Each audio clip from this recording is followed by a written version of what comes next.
Hi, I'm Dr. Anastasia Jones, and this is Sage Health TV. Today I'm here with your weekly health booster. So lately we've been talking a lot about fatigue and some of the underlying causes of it. Today I want to talk a little bit about the connection between hormones and fatigue.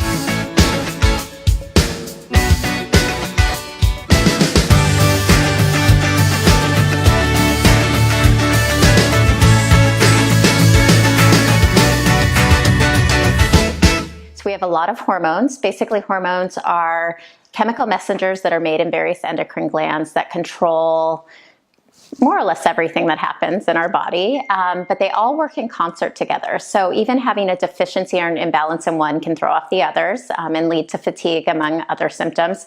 A big one is cortisol. Cortisol is our primary stress hormone. It is what puts us into fight or flight, and it's an important hormone, but too much of it or too little of it can really leave us feeling exhausted. So it's kind of the flip side of the same coin. Some of the most common symptoms of a fatigue or cortisol-related energy depletion looks more like not necessarily just an exhausted, I can't get out of bed always, but it might be where we're anxious and edgy, but on the inside we just feel really, really beat. We'll also see things like sleep issues where maybe somebody can fall asleep fine, but they just pop wide awake in the middle of the night and can't get back to sleep. It's accompanied by blood sugar issues often, and that increase in belly fat. That's often that cortisol belly can be related along with the fatigue. Another big hormone that's an issue, and we hear a lot about that, and we've talked about it a lot on Sage Health TV, is our thyroid. Now, a lot of people are walking around with subclinical hypothyroid.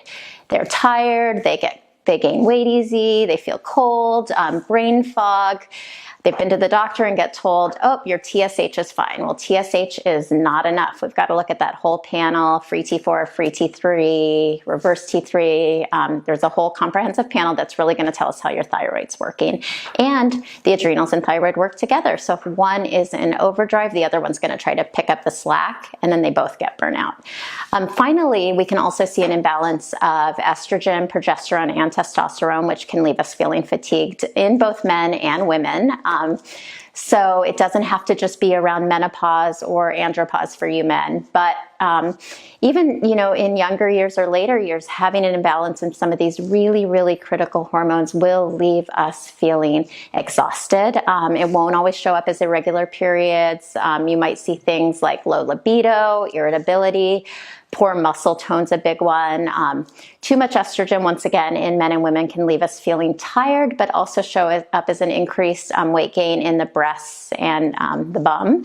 So, and then one more actually that's very important is insulin. Whether we have insulin resistance or low insulin or leptin, we're going to see fatigue coupled with things like constant hunger, constant sugar cravings, an increased waist to hip ratio, and once again, just this feeling like we're just tired and we're not getting what we need. So all of these are hormone related, but they're a little bit of a different picture with fatigue.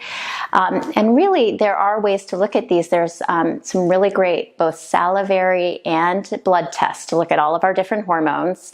And these are things that your doctor can run for you, especially a functional medicine doctor. But I always like to tell people we can't get the right answers if we don't ask the right questions. So for more information on how to get these tests run or to learn more about these hormone imbalances, you can find more information at sagemedclinic.com.